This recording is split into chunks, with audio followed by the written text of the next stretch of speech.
The International Monetary Fund says that 12 countries that are home to 400 million people in sub-Saharan Africa, or 40% of the region's population, are expected to see per capita income decline for the second year in a row this year. South Africa's growth forecast of 0.7% for 2017 will also ensure that per capita income in the country will not be rising.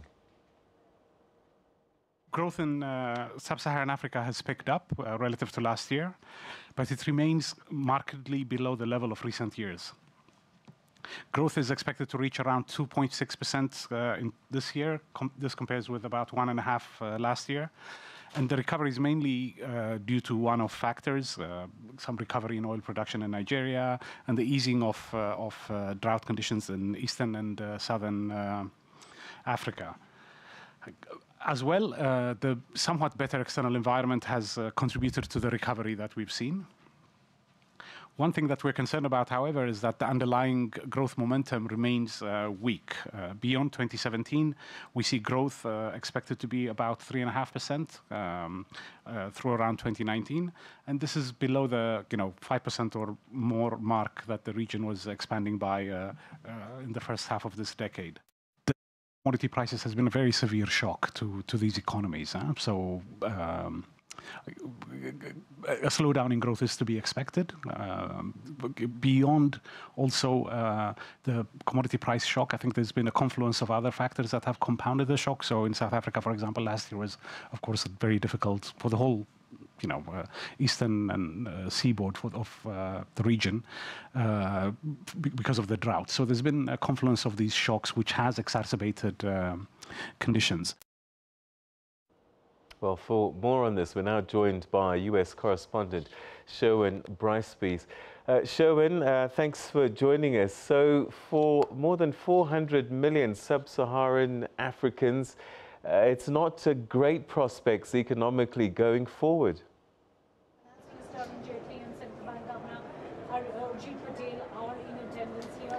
Well, the key number here, Peter, is the expected growth rate for the entire sub-Saharan African region of just 2.6% in 2017. You'll remember over the last decade, this was a region that was hitting record growth numbers, really driving global growth.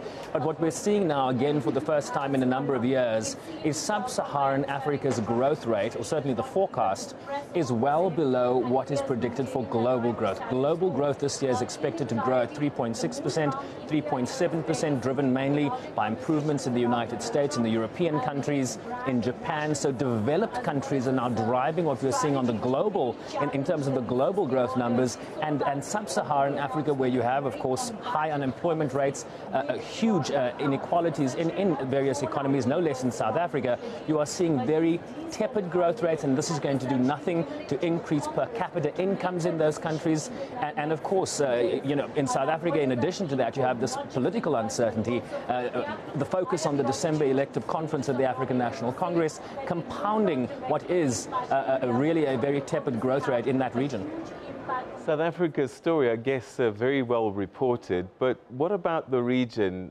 Were they able to put their finger on? I mean, we just heard from that clip there that the outlook, even going further, isn't great. Have they been able to put their finger on what's holding us back? Punished in a similar manner.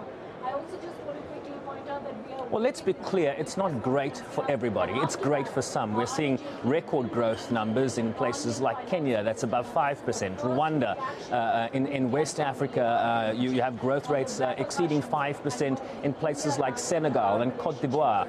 I mentioned Kenya. Tanzania is going to be growing close to 6% this year. So it's spotty in terms of where the tepid growth is happening. And I asked the head of the IMF's Africa department, why is it that we're not seeing the levels of growth in some of the economies in Africa that are not commodity-based, because that is the disparity here. Commodity countries that are heavily dependent on commodities like minerals or oil, as is the case in Nigeria, they are the countries that are now just exiting technical recessions, as was the case for 2 quarters in South Africa, 5 quarters in Nigeria. So there is this disparity. So there's not just one rule book as to what we do with sub-Saharan Africa, because countries that are not as heavily dependent on commodities, your Kenyas, your Tanzanias, Tanzanias, your Rwandas, they have diversified faster. And so there's a real lag here in terms of South Africa, in terms of the bigger economies in Africa that had an economic base based on minerals, based on commodities.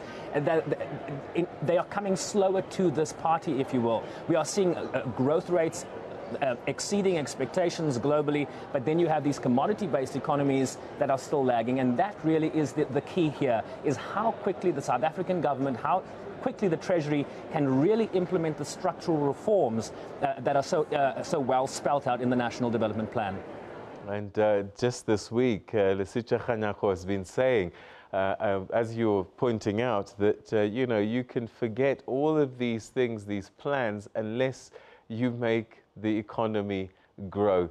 And I just wonder if, the African delegates have been trying to give a plan or blueprint.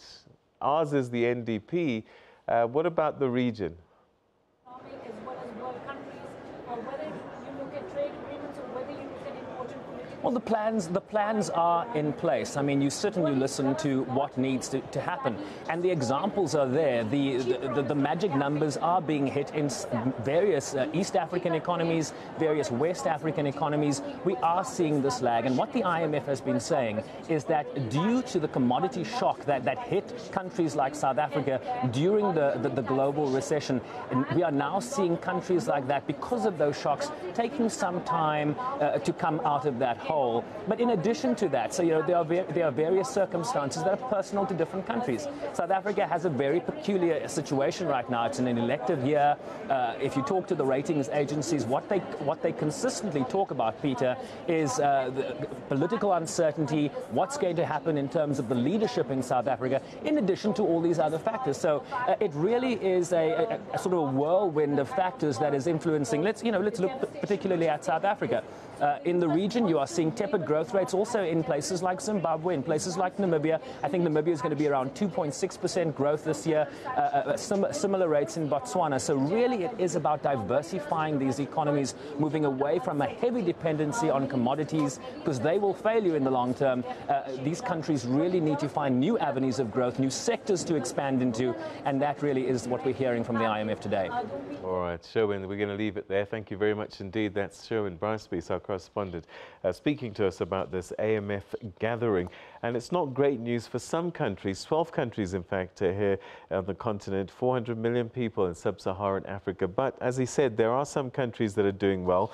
And in one of those countries is Zimbabwe. 2.8% growth has been forecast for Zimbabwe by the IMF, and that's up from 2%, largely on the back of mining and agriculture. Zimbabwe looking for 3.7%. But it might not cross that line. But certainly good news for the country with the outlook going forward.